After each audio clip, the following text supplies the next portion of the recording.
ह्रीङ्कारासनगर्भितानलशिखां सौक्लिङ्कलां बिभ्रतीं सौवर्णाम्बरधारिणीं वरसुधा धौतान्त्रिनेत्रोज्ज्वलां वन्दे पुस्तकपाशमङ्कुशधरां स्रग्भूषितामुज्ज्वलां त्वां गौरीं त्रिपुरां परात्परकलां श्रीचक्रसञ्चारिणीं।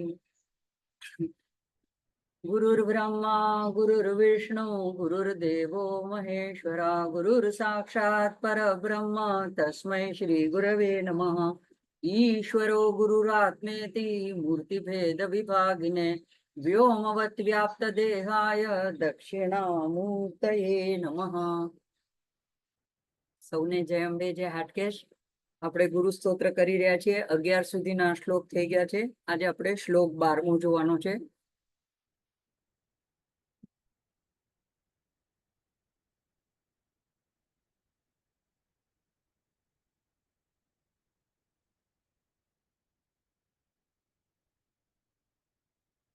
मन्नाथ श्री जगन्नाथ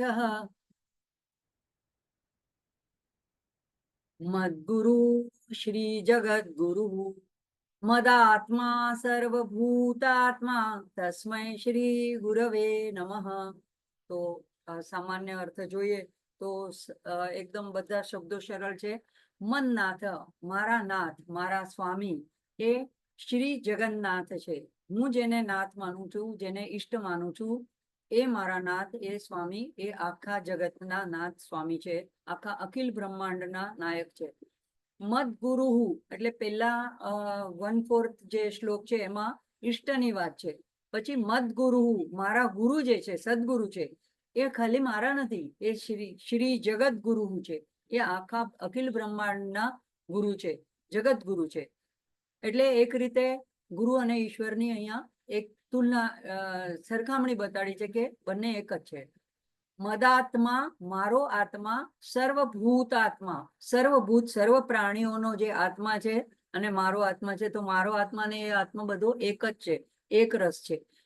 તસ્મૈ શ્રી ગુરવે નમઃ એવા સદગુરુને એટલે કે જેમણે આ તત્વ મને બતાડ્યું છે કે મારો આત્મા અને સર્વભૂતાત્મા એક જ છે એ તત્વ બતાડનાર તસ્મૈ શ્રી ગુરુવે નમઃ એવા ગુરુને હું નમન કરું છું। તો સામાન્ય અર્થ તો બહુ સીધે સાધો છે પણ ડીપલી જોવા જઈએ તો ભારતીય સંસ્કૃતિ માટે છે ને ઘણા લોકો ભારતીય અધ્યાત્મને પણ જાણતા નથી હોતા ને તો આપણને એવું બ્લેમ કરે છે કે તમારે તો ઘણા બધા ભગવાન છે 33 કરોડ દેવતાઓ છે। તો આપણે પોતે પહેલા એ જાણી લેવાની જરૂર છે કે આપણા 33 કરોડ દેવતા નથી। પહેલા તો ત્યાં શબ્દ કરોડ નથી ત્યાં કોટી છે। સંસ્કૃતમાં કોટી એટલે પ્રકાર આવે છે અને 33માં જુદા જુદા પ્રકારના દેવતાઓ બધા મળીને 33 પ્રકાર છે એટલે 33 એનો આંકડો છે। તો એમાં આવે છે 8 વસુ વસુઓના પણ નામ અલગ આપેલા છે। 11 રુદ્ર છે 12 આદિત્ય છે 1 ઇન્દ્ર છે અને 1 પ્રજાપતિ। તો પ્રજાપતિ જેમ પદવી જુદી જુદી વખતે જુદા જુદા કલ્પમાં મળે એકવાર જેમ દક્ષ અને દક્ષ પ્રજાપતિ પદ મળ્યું હતું તો આ બધા મળીને 8 + 11 + 12 + 1 ઇન્દ્ર અને 1 પ્રજાપતિ મળીને 33 નો આંકડો થાય છે અને એટલે આ બધા પ્રકારના દેવતાઓ છે। બીજું કે દેવતા અને દેવીમાં પરબ્રહ્મમાં એટલે કે મહાદેવમાં એટલે મહાદેવ એટલે 3 જે આપણે બ્રહ્મા વિષ્ણુ મહેશ કે તો આપણે શૈવિઝમમાં કે સનાતન ધર્મમાં પંચદેવ છે તો એ સિવાયના મુખ્ય દેવોના સિવાયના જે છે એને દેવતા કહેવાય છે। જેમ કે વરુણ ઇન્દ્ર હમણાં જેની બધી વાત થઈ આદિત્ય વસુ તો અગ્નિ દેવતા તો આ બધા દેવતાઓ ગણાય છે। એ એક પ્રકારની શક્તિના અધિષ્ઠાતા હોય છે। એ બધી શક્તિ પરમાત્મા પાસેથી પરબ્રહ્મ પાસેથી પામે છે। તો અહીંયા જે વાત છે એ પરમ તત્વની પરમાત્માની વાત છે। એટલે પેલું જે કહે છે કે મન્નાથ શ્રી જગન્નાથ તો મારા જે નાથ છે મારા જે સ્વામી છે મારા જે ઈષ્ટ છે એ જગતના નાથ છે। હવે અહીંયા પણ કન્ફ્યુઝન એવું ન થવું જોઈએ। દાખલા તરીકે આપણી ભારતીય સનાતન સંસ્કૃતિમાં એવી છૂટ છે ઘરમાં પણ એક 4-5 સભ્યો હોય તો દરેકને જે પોતાને ઈષ્ટ રૂચતું હોય સ્વભાવ પ્રમાણે, જેમાં આકર્ષણ હોય, જેમાં પ્રેમ હોય, એને એ ભજી શકે છે. તો કોઈ શિવને ભજે, કોઈ વિષ્ણુને ભજે, કોઈ કૃષ્ણને ભજે, કોઈ હનુમાનજીને, કોઈ ગણેશને, કોઈ દત્તાત્રેયને, દેવીને, જેને જે રુચિ સ્વભાવ પ્રમાણે જેને જેને ભજવો હોય એને છૂટ છે. પણ કહેવાનો અહીંયા અર્થ એમ છે કે તમે જે ઈષ્ટને ભજતા હો એ ઈષ્ટ ત્યારે તમારે માટે એ આખા જગતના બ્રહ્માંડના સ્વામી બને. અને એટલા માટે જ્યારે તમે શિવ પુરાણ વાંચો તો એમાં શિવનો એટલો બધો મહિમા આવ્યો કે શિવ જ પરમ તત્વ છે. તમે જો ભાગવત વાંચો તો એમાં કૃષ્ણ જ પરમ તત્વ છે. દેવી ભાગવત વાંચો તો માં જગદંબા દુર્ગા એ જ પરમ તત્વ છે. તો આ એમ નથી કે એમાં એકબીજા વચ્ચે કઈ લડાઈ છે કે આ મોટા આ નાના, પણ તમારી પહેલા સાધક તરીકેની એટલે કે આપણા સૌની શ્રદ્ધા દ્રઢ કરવા માટે આપણે જે પણ એક ગ્રંથને માનતા હોઈએ કે એને આપણા ઘરના પરંપરા પ્રમાણે એને આપણે અપનાવતા હોઈએ તો એને સર્વોચ્ચ માનીને આપણી શ્રદ્ધા જ્યારે દ્રઢ થાય અને આપણે જ્યારે જ્ઞાનમાં વિકાસ પામીએ, જ્યારે આપણે આગળ જઈએ આધ્યાત્મ માર્ગમાં, ત્યારે આપણને ખબર પડે કે બધું એક જ છે અને એક જ વસ્તુ અનેક રૂપે વિલસી રહી છે. તો દાખલા તરીકે આપણે એકડિયામાં જ્યારે પહેલા સ્કૂલમાં દાખલ થઈએ નિશાળમાં, ત્યારે શું કહેવામાં આવે? જો ગુજરાતી મીડિયમમાં ગયા હોય તો ક કમળનો ક, તો એ ફોર એપલ. આ એકદમ શું કહેવાય જૂનામાં જૂનું છે. તો એનો અર્થ એમ નથી કે ખાલી કમળના ક અને કમળના અક્ષરની અંદર શબ્દની અંદર જ ક સમાયેલો છે. પછી જેમ મોટા થઈએ તો ખબર પડે છે કે બારાખડી શીખતી વખતે બધા પહેલા અક્ષર વાળા શબ્દો શીખવાડવામાં આવે, ક થી શરૂ થતા, ક થી શરૂ થતા. તો ત્યારે એ જરૂરી હોય, પણ પછી શું એમ શબ્દની વચ્ચે ક આવે તો આપણે નથી ઓળખી શકતા, કે અંતમાં આવે શબ્દની વચ્ચે કે તો પણ આપણે એને ક તરીકે નથી ઓળખતા. તો ત્યારે આપણે બધી જ કે આદિમાં હોય, મધ્યમાં હોય કે અંતમાં હોય, ક્યાંય પણ હોય તો ક આપણે ઓળખી જઈએ છીએ. એવી જ રીતે ભક્ત જે છે એ આવા જ્ઞાન વડે એ પુષ્ટ થાય છે, પરિપક્વ થાય છે, ત્યારે એ સાધકને કે શિષ્યને સમજાય છે કે મારા નાથ જે છે ને એ જગન્નાથ છે. પણ જગન્નાથ છે એટલે એ સર્વ પરબ્રહ્મ નિર્ગુણ નિરાકાર છે, એટલે પછી એ ગમે તે સ્વરૂપ લઈ શકે છે. તો દાખલા તરીકે એ એવા અદ્વિતીય છે, એ એવા સર્વશક્તિમાન છે, તો એને જે રૂપ, એમ હવે થોડા દિવસ પછી ગણેશજીનો ઉત્સવ આવશે તો કોઈ કૃષ્ણને જ બહુ માનતા હોય લાલાને, તો એમ થાય કે ગણપતિને અમે એના પ્રસાદ ન લઈએ, અમે એના દર્શન કરવાના. તો આ બહુ સંકુચિત ભાવના છે. તમે જાઓ અને તમે તમારા એ જે સામે દેવતા હોય એને પ્રાર્થના કરો કે મારી કૃષ્ણને માનતા હોય તો મારી કૃષ્ણમાં ભક્તિ દ્રઢ થાય એવું મને આપો. એ એક પ્રકાર છે. બીજું કે તમે એમ કહી શકો કે હે પ્રભુ, તારી શું લીલા છે, હું તને આ રૂપે ભજું છું, અત્યારે તું આવા રૂપે મારી સામે આવ્યો. જેમ કે અમદાવાદમાં વલ્લભ ધોળા થઈ ગયા સંત મહાન, હવે જગદંબાને માનતા હતા. બહુચરાજીનો ગરબો, આનંદનો ગરબો એમણે લખ્યો છે. એમને નાનપણમાં માનો સાક્ષાત્કાર થયો હતો અને એ એકવાર શ્રીનાથજીના દર્શને જાય છે. ગુજરાતમાં અમદાવાદથી નજીક છે, ગયા હશે કોઈ વાર કોઈની સાથે, અને ત્યાં ઊભીને માની સ્તુતિ કરવા માંડ્યા. તો ત્યાંના પૂજારીઓ થોડા તે વખતના એવા સંકુચિત માણસના હશે, તો એકદમ કે તમને અહીંયા સામે દેખાતા નથી કે કૃષ્ણ ભગવાન છે ને તમે માની સ્તુતિ કરો છો? તો એણે કીધું મને તો માં જ દેખાય છે. હવે જેની એવી દ્રષ્ટિ હોય કે એને બધે જ માં દેખાતી હોય તો એને કોઈ પણ સ્વરૂપમાં પોતાનું જ ઈષ્ટ દેખાતું હતું.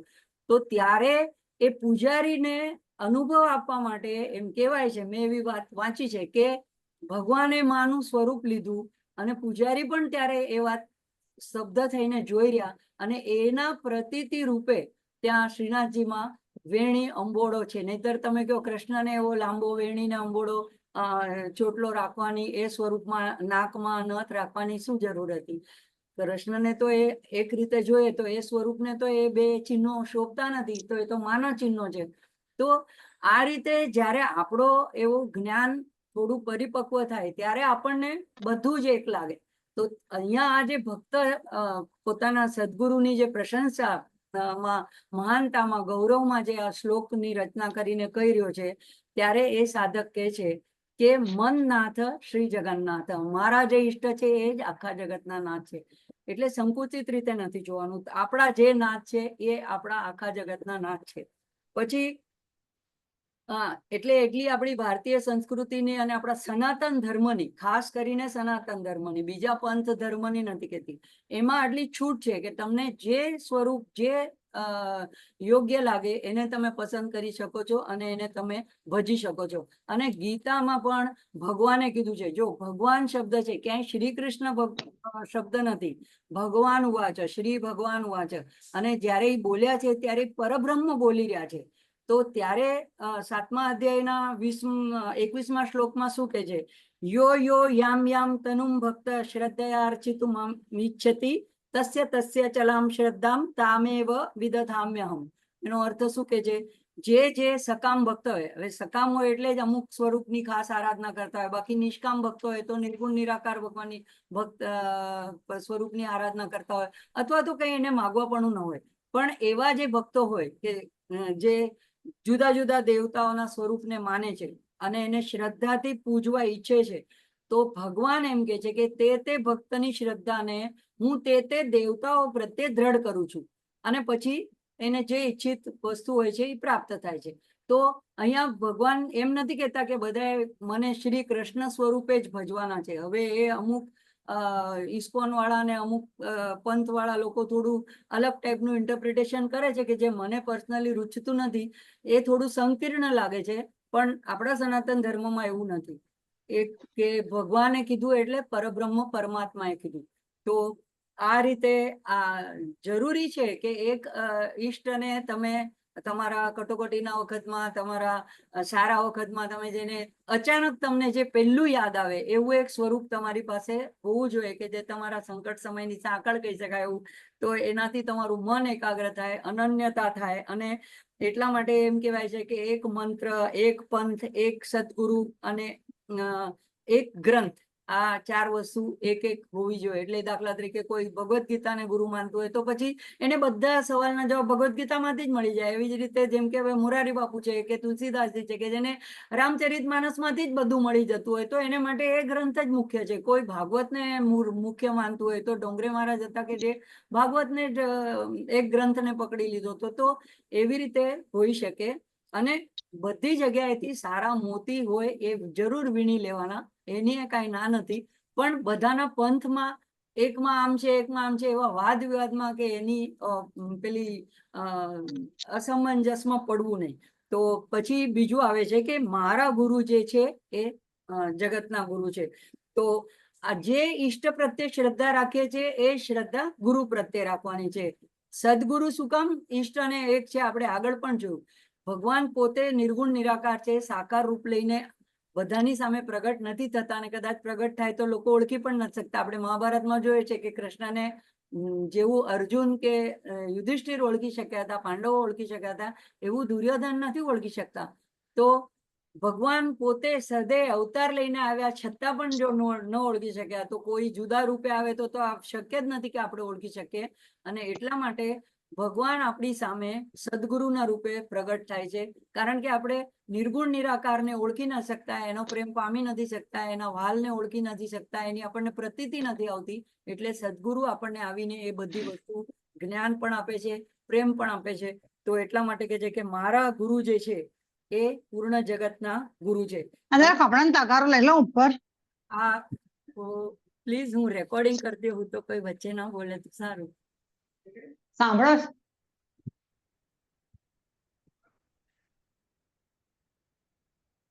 તો એટલે જો એક આપણે એ રીતે તુલના કરી શકીએ કે એક માં હોય અને સામાન્ય જેને કહેવાય કામ કરવા વાળા કેવા એવી એક કોઈ માં હોય અને એનું એક બાળક હોય. એટલું બધું કઈ આકર્ષક સુંદર ન હોય તો શું એ માને કોઈ બીજાનું સારું, સુંદર, ગોરું અને વધારે સ્વસ્થ એવું બાળક હશે તો શું એને વધારે પ્રેમ કરશે અને પોતાના બાળકને ઓછું કરશે?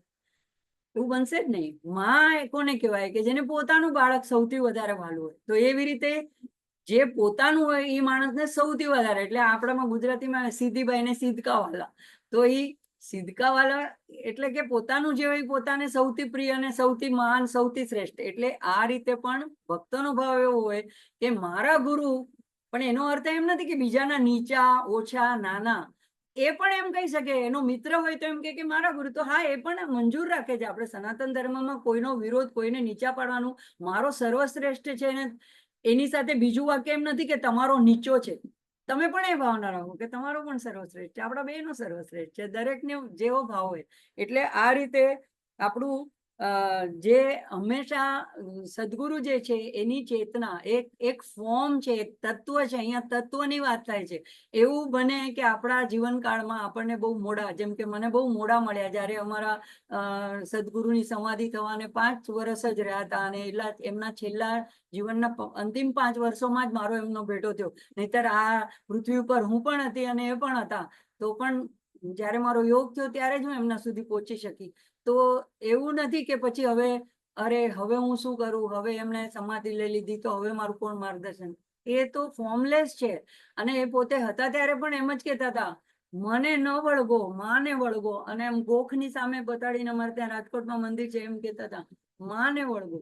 એટલે સદગુરુની એ જ વ્યાખ્યા છે કે એ આપણને ઈશ્વર તરફ આંગળી ચીંધાવીને, ઈશ્વરને આપણને મેળાપ કરાવીને ત્યાં પછી પોતે વચ્ચેથી ખસી જાય છે. તો એવું જે તત્વ છે કે જે ફોર્મલેસ છે, એ ફોર્મ લઈને, એક સ્વરૂપ લઈને આપણી સામે આવે છે અને આપણને માર્ગદર્શન કરીને નીકળી જાય છે. આપણને કહે છે તમે હવે અંદર ગોતો,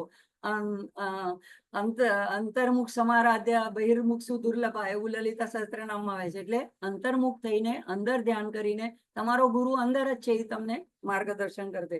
અને આખી જિંદગી જ્યાં સુધી તમને મોક્ષ ન મળે, મારો આ પોતાનો અનુભવ કહું છું કે સદગુરુ કોઈ દિવસ તમને છોડીને જતા નથી.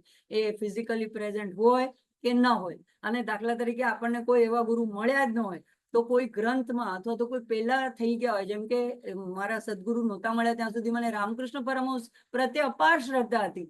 તો મને એમ જ થતું હતું કે જરૂરી નથી કે એવા કોઈ હમણાં હયાત હોય એવા જ ગુરુ મળે. તો એમના વચનોને યાદ રાખીને, એમની જીવન લીલા પ્રસંગોને વારે વારે વાંચીને હું એનાથી ઇન્સ્પાયર થતી હતી. તો એવી રીતે એ જરૂરી નથી કે આપણા સદગુરુ એક અત્યારે આપણી સાથે જીવનકાળમાં જ હોય. પહેલાના થઈ ગયેલા પૂર્વના આત્મ સાક્ષાત્કારી કોઈ ગુરુ હોય, એને પણ આપણે ગુરુ સમજી શકીએ છીએ. અને છેલ્લે માને તો સમજી જ શકીએ છીએ.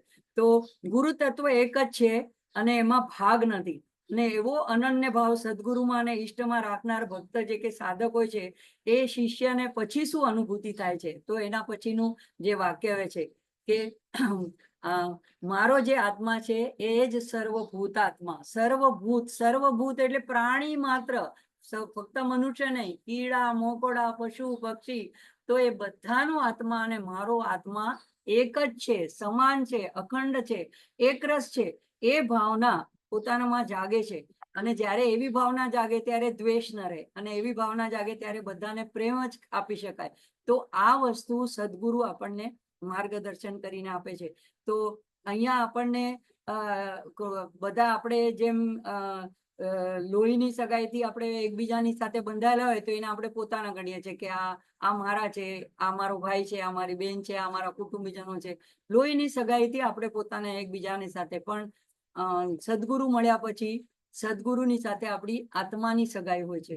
એટલે એ આત્માની સગાઈનું આપણને ભાન થાય છે. અને એટલે એનો અર્થ એમ નથી કે આપણે સદગુરુની સામે ઉભા રહીને એમ કે મારો આત્મા ને તમારો આત્મા એક છે, એટલે મારે તમને શું કામ પગે લાગવાનું, એ ભાવ નથી. હજુ એવી મિસ્ટેક નથી કરવાની. સદગુરુને જે માન આપવાનું હોય એ તો આપવાનું છે, એમની સામે લઘુ થઈને એમને પ્રણામ કરવાના જ છે. તો પછી મને આના ઉપરથી એક વાર્તા યાદ આવે છે કે હવે વાર્તા કીધા વગર તો મારું ચાલતું જ નથી. એક રાજા હતા, એનો જેમ કે પેલાની ઘણી વાર્તાઓમાં આવે કે કોઈ મેળામાં કે કોઈ પ્રસંગમાં કોઈ છોકરા ખોવાઈ જાય, તો એવી જ રીતે રાજાનો નાનપણમાં એમનો દીકરો ખોવાઈ જાય છે. આ ઘણી શોધ ચલાવે છે અને બહુ વર્ષે થયેલો, અને થોડો એવો 3-4 વર્ષનો હશે, નાનો એવો હતો, અને પછી ખોવાઈ જાય છે. પણ ઘણા વર્ષો થાય છે તો પણ રાજા એની શોધ કાયમ ચાલુ જ રાખે છે કે ક્યારેક ને ક્યારેક તો મને મળી જ જશે. અને પ્રધાનને પણ એના જે શરીરની અમુક નિશાનીઓ હોય છે એ આપી રાખી હોય છે. એટલે પ્રધાને પણ રાજ્યની બહાર ચારે તરફ માણસો દોડાવે રાખ્યા હોય છે કે ક્યાંક ને ક્યાંક આની શોધ ચાલી જાય. હવે રાજા જેમ જેમ વૃદ્ધ થવા માંડ્યો એટલે હવે વારસ તરીકે રાજકુમારને પદાસીન કરવા માટે એને ખાસ જરૂર લાગવા માંડી, એટલે એ શોધ તીવ્ર કરવામાં આવી. અને ત્યારે એક દિવસ એક જગ્યાએ એક ભિખારી બેઠો હતો અને એના ચહેરા પર થોડું તેજ દેખાતું હતું, પણ આમ લગર વગર કપડા અને એક ઝૂંપડાની બહાર બેઠો હતો રસ્તા ઉપર.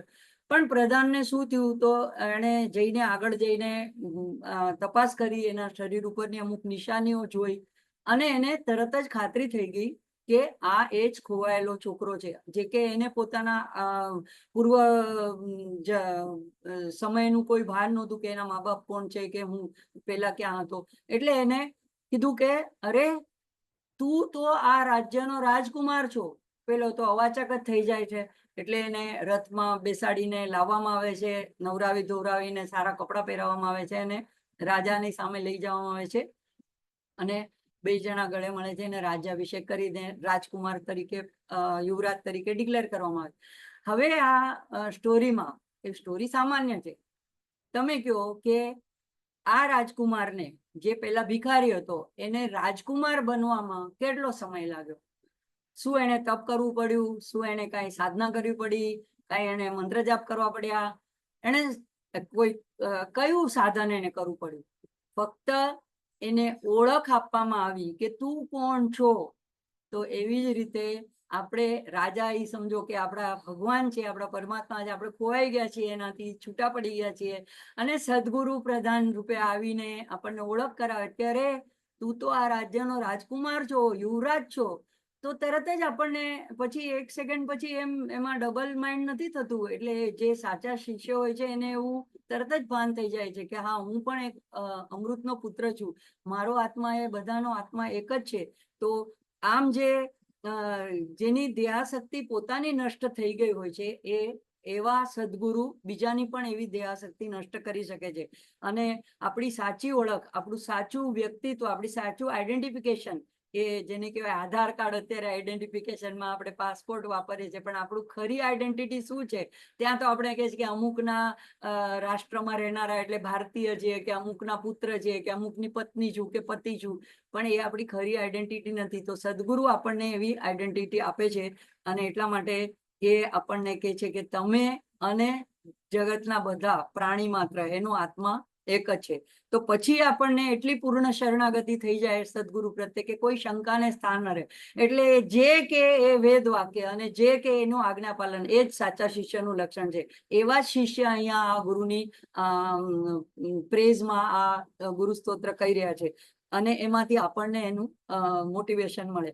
તો એક બીજી પણ વાત યાદ આવે છે કે સ્વામી રામ એ નાનપણમાં ઘર છોડીને સંન્યાસ બનીને હિમાલયમાં નીકળી ગયા હતા અને પછી એને ગુરુ ત્યાં ભેટો થાય છે. તો એની પાત્રતા જોઈને ગુરુ એને શિષ્ય બનાવી લે છે અને એટલા પ્રખર હોય છે કે બીજા લોકો પણ આકર્ષિત થાય છે અને ઘણા લોકો ત્યાં એમના શિષ્યત્વ સ્વીકારવા માટે હિમાલય પહોંચે છે ત્યાં. પણ ગુરુ કોઈને પોતાના શિષ્ય બનાવતા નથી. એટલે બધાને થોડું એમ ખચકાટ થાય છે કે એવું શું કે આ સ્વામી રામને જ વાલો કરીને રાખ્યો છે અને આપણને કઈ સમજતા જ નથી. તો એમના મનનો ભાવ સમજીને એક દિવસ ગુરુ કહે છે કે ચલો આજે આપણે બધા નદી કિનારે જાય. અને હિમાલયમાંથી જે નીકળતી નદીઓ છે એટલી બધી ધસમસતી પહાડોમાંથી ને વમળ ને એવી જોરશોરમાં વહેતી નદી હોય છે. એવી એક નદીના કિનારે આવીને ઉભા રહે છે અને પછી કહે છે કે આમાં તરીને સામે પાર ચાલ્યા જાઓ, પછી આપણે આગળ વાત કરીએ. એટલે બધા જેટલા સાથે આવેલા હતા એ બધા એકબીજાનું મોઢું જોવા માંડ્યા અને દરેકે કાંઈ ને કાંઈ બાના કાઢવાની શરૂઆત કરી. જેમ એક એકને આજ્ઞા કરી તો એમ કે મને તો તરતા જ નથી આવડતું સ્વામીજી, એટલે હું કેવી રીતે જાઉં? એક કે પણ આમાં જુઓ ને આટલું બધું ઠંડુ છે, બરફનું પાણી, એટલે એટલું તો મારાથી સહન થાય એવું જ નથી. તમે કોઈ બીજી પરીક્ષા બતાડો ને તો એ હું પાસ કરી શકું. એમ કરીને કાંઈ ને કાંઈ બધા બાના કાઢીને પાછળ હટી જાય. જેવું એમની નજર સ્વામી રામ પર પડી, હજી તો કહેવાની જરૂર નહીં, જેવી એમના પર નજર પડી એટલે એને તરતા આવડે છે કે નથી આવડતું એ વિચાર કર્યા વગર સીધો નદીમાં ભૂસકો મારી દીધો. જ્યાં સુધી એનું જોર ચાલ્યું, એને પોતાની જે આત્મકથા રૂપ બુક લખી છે એમાં આ પ્રસંગ લખ્યો છે કે જ્યાં સુધી જોર ચાલ્યું ત્યાં સુધી હાથ પગ કર્યા, પછાડ્યા, પણ પછી જયારે એમ લાગ્યું કે હવે મારી શક્તિ ચાલી જાય છે, ખતમ થઈ રહી છે, હવે હું નહીં આગળ કરી શકું, ત્યારે એને પોતાની જાતને ગુરુના હવાલે છોડી દીધી અને શું કહેવાય ચત્તા થઈને પોતાના શરીરને વહેતું મૂકી દીધું. તો એટલી અપાર શ્રદ્ધા હોય કે કીધું તો કૂદી પડવાનું. તો એવો શંકરાચાર્યના જીવનમાં પણ એના એક શિષ્યનો પ્રસંગ છે કે જ્યારે એને કે છે એને એ પણ શિષ્ય વાલો હતો એમ કરીને બધાને એમ થતું હતું એ વધારે એટલો બુદ્ધિશાળી હતો નહીં. તો નદીના સામા કિનારે હતો અને એને ખાલી એવું લાગ્યું કે મને સ્વામીજીએ મને બોલાવે છે. તો એને તરતા નહોતું આવડતું. વિચાર કર્યા વગર સીધું એને પડતું મૂક્યું. તો એમ કહેવાય છે કે જ્યાં જ્યાં એને સામે એના સદગુરુ શંકરાચાર્ય આદિ શંકરાચાર્ય ઉભા હતા એને જોયું કે આ મારા પર એટલો બધો વિશ્વાસ રાખીને આણે સીધું ઝંપલાવી દીધું છે, જાણે જમીન ઉપર ચાલતો હોય એવી રીતે ચાલવાનું એને શરૂ કર્યું છે. તો એમ કહેવાય છે કે આ બનેલું ત્યારે હકીકત છે કે એક એક પગલા મૂકતી વખતે ત્યાં કમળ એક એક એના પગને આધાર આપવા માટે પ્રગટ થાય છે અને એટલે પછી એને નામ પદ્મનાભ પડે છે, પદ્મપાદ પડે છે. તો એના જે 4 મહાન મુખ્ય શિષ્યો હોય તેમાં તો ગુરુ ઉપર અપાર શ્રદ્ધા જે હોય તો ત્યારે આ શક્ય બને છે કે એને આ ભાવ એનામાં પ્રગટ થાય છે. અને એનો ફાયદો શું થાય છે કે જ્યારે તમે બધાને જ પોતાના સમજો તો સેવાનો ભાવ આવે, પ્રેમનો ભાવ આવે. તો પ્રેમ આમ તો આપણે કરતા હોય છે એકબીજાને, પણ એમાં થોડો થોડો ક્યાંક તો સ્વાર્થ રહેલો હોય છે. જ્યારે આપણે એકબીજાને આત્મભાવે જોડાયેલા હોઈએ ત્યારે એમાં કોઈ સ્વાર્થ રહેતો નથી. એટલે ત્યારે ઉદારતા, ક્ષમા, ધીરજ, સહનશીલતા, તિતિક્ષા એવા દૈવી ગુણો પ્રગટ થાય છે. અને એનો અર્થ એમ પણ નથી કે અન્યાય સહન કરો. જેમ હમણાં જ ક્યાંક મેં એક પોસ્ટ વાંચી હતી કે કૃષ્ણએ ખાલી બંસી નથી બજાવી. બંસી એ એક મૌનનું ધ્યાન કરવાનું સ્વ માટેનું સાધન છે. પણ એમણે યુદ્ધના મેદાનમાં શંખ પણ ફૂક્યો છે અને પહેલો પણ શંખ એમણે ફૂક્યો છે. એટલે એ શંખ એ એક અન્યાયનો પ્રતિકાર કરવા માટેનું આહ્વાન, એક ચેલેન્જ, એક પડકાર હતો. તો એ પણ બંને ભૂમિકાઓ એમણે બજાવી છે.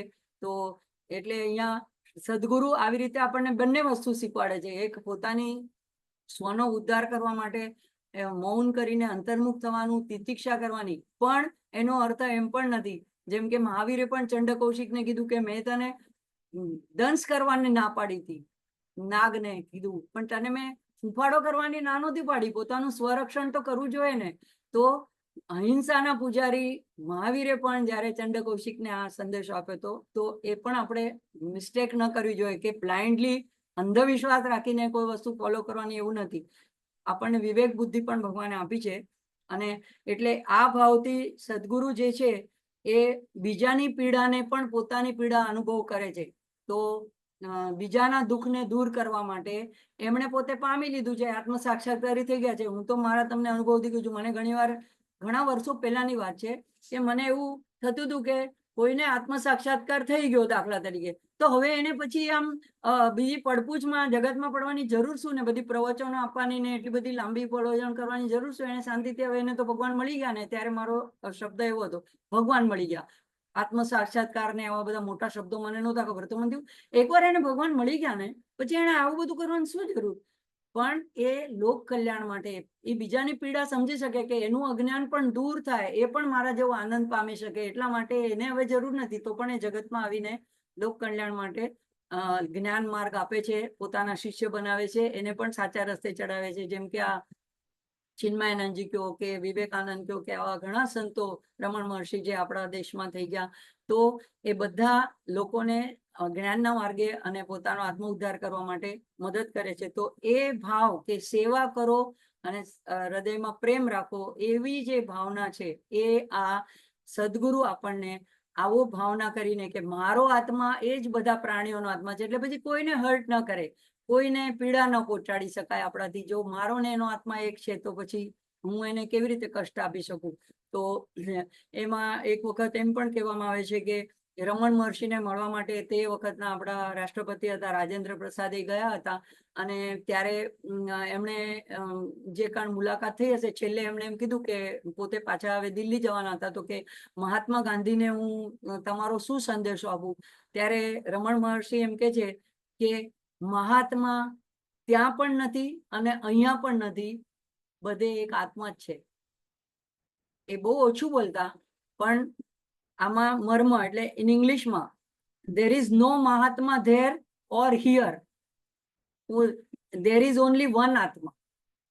તો આવો ભાવ એ આપણામાં સદગુરુ પ્રગટાવે છે. અને એટલે એના માટે સેવાની સાથે જ્ઞાન આપે એટલા માટે કે આપણું અજ્ઞાન દૂર થાય. તો એવા સદગુરુને અહીંયા પ્રણામ છે. મને એમ છે કે આજે અહીંયા જ આપણે સ્ટોપ કરશું અને અનુપઠન